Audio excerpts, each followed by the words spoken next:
Well, if this looks familiar, it does to me too. This is the bench vise I repaired in a previous video, or at least I thought I'd repaired it.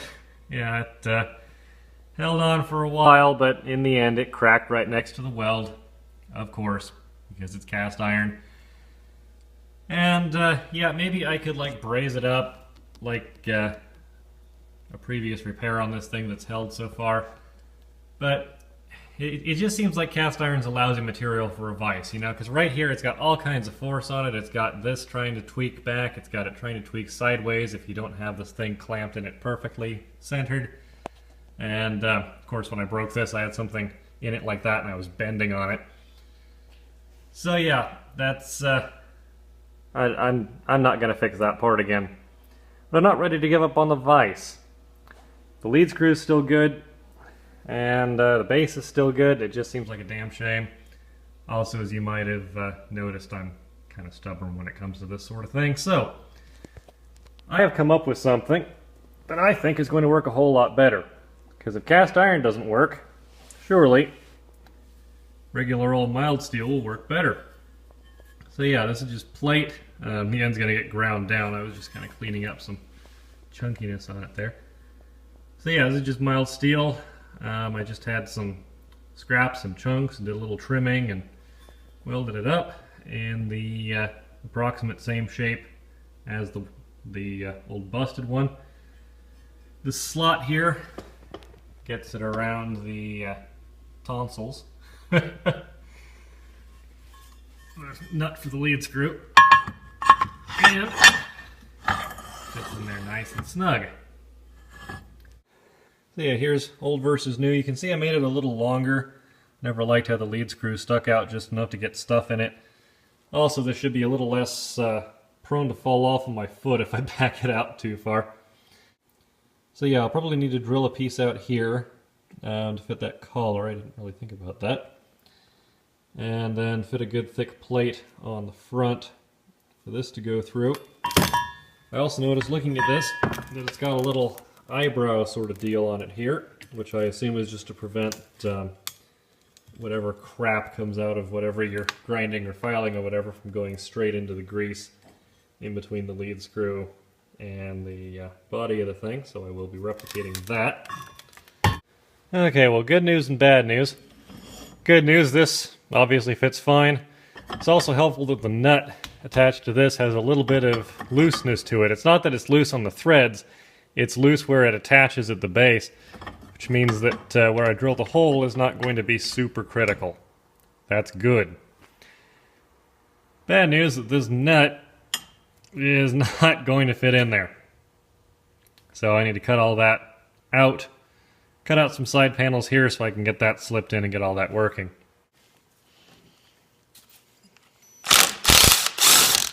Nice.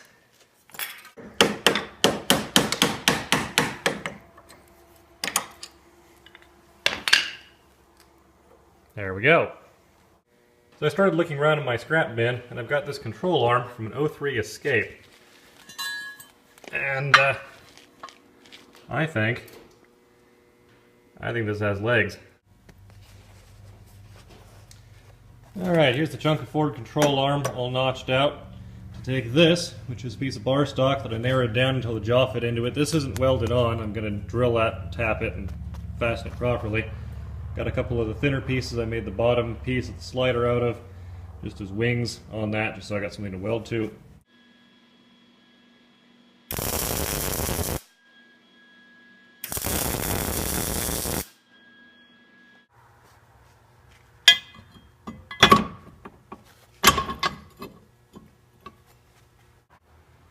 As usual, I've gotten a little ahead of myself here, because this doesn't fit inside of there. You can see it's pretty much, yeah. So, that doesn't fit inside. I got a couple of options. I could cut a small piece of this pipe, which has the same inside diameter, but a smaller outside diameter, but then there's really no room for a grub screw. So I'm thinking what I'm going to do is cut these two tack welds, get this off of here, and then cut out both sides, plate them, drill a hole in the bottom, get this in there. I don't care if it's captive inside of here, just rattling around if I take it apart again, just so long as I can still get a screwdriver to it from underneath. One other thing to point out, this line here, I figured out where the lead screw bottoms out and pulled it back out just a little bit. So that's just making sure that this doesn't, you know, stop right there with the lead screw bound up against itself, because it's not threaded all the way. There we go. Well, I took a little brutality with the plasma cutter. So I'm going to be plating these over, but just so that I can still get to that grub screw if I need to get it apart in the future, drill the hole in the bottom.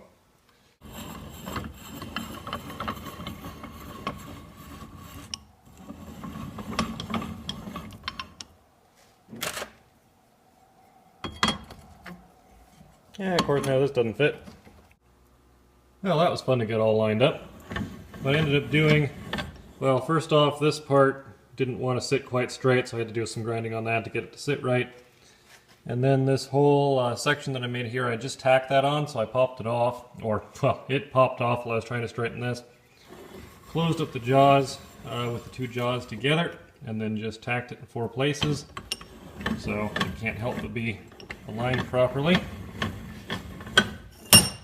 Pretty cool. Now I just have a whole bunch of burning in to do, and then some holes to fill in. Alright, got some welding done here.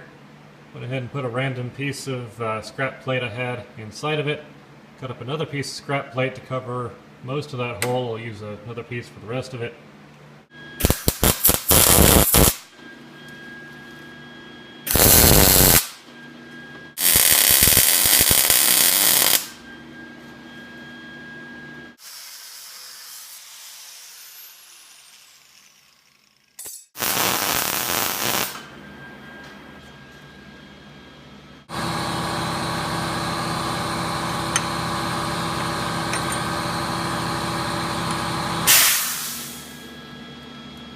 Decompression always gets me.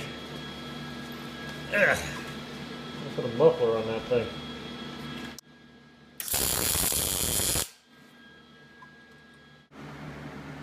There we go. Very nice. Okay, so now ooh, that's toasty. Only thing left to do is burning the crap out of myself here. Grab a glove. Okay, all that's really left to do here is figure out how to attach the jaw. And by figure out, I mean to finish drilling and tapping those holes out. Well, here's a complication I didn't expect. These fasteners aren't a standard thread pitch that I have. Yeah, my metric and my SAE sets, they have sort of close, but they don't have close enough. So, I don't know, maybe this is Whitworth?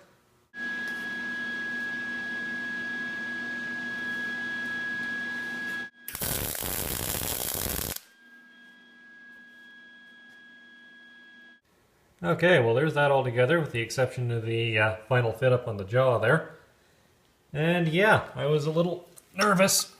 My little access hole was going to make that a pain in the ass, but it honestly wasn't that bad. Okay, I went and got me some fasteners. Use a 1/4-20 thread, which means that I need a 13/64 hole. We'll just pretend that I didn't have to look that up.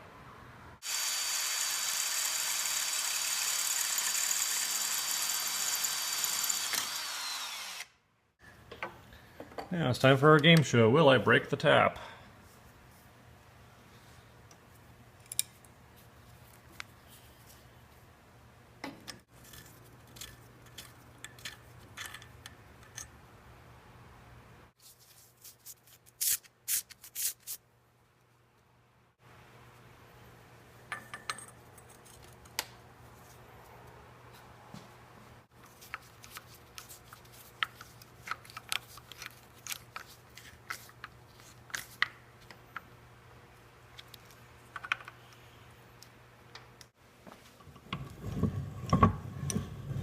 Well, I've got to say it's not the prettiest thing I've ever made. I think if I did it again, I might not use the forward control arm. I think that just kind of complicated things and made it kind of lopsided in ways I didn't really expect it to be. But it's all together. It'll work as a vise. Doesn't need to be pretty. See if it's strong here. Okay, I am lifting the entire top off of the workbench. I might need to rebuild the workbench next.